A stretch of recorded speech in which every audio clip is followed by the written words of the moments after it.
Bərdə rayonunun Kəlair kəndində İlqar adlı şəxs tərəfindən idarə olunan süd qəbul məntəqəsində sanitar gigiyena qaydalarına kobud şəkildə pozulması yerli sakinlərin ciddi narazılığına səbəb olub. Süd kimi tez xarab olan və insan sağlamlığı üçün yüksək həssaslıq tələb edən məhsulun qəbulunda gigiyenik tələblərə əməl olunmaması həm istehlakçılar, həm də kənd təsərrüfatı ilə məşğul olan vətəndaşlar üçün təhlükə yaradır.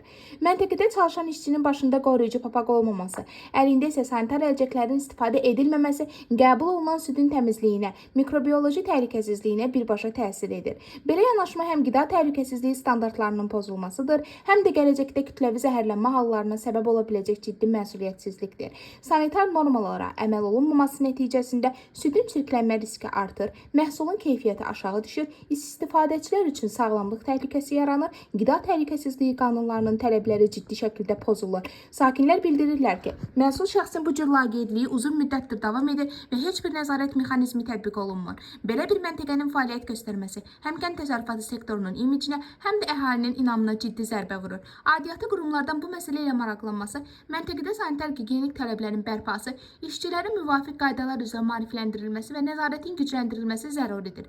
Qida təhlükəsizliyi yalnız formal yoxlama deyil, insanların gündəlik sağlamlığının təminatı deməkdir.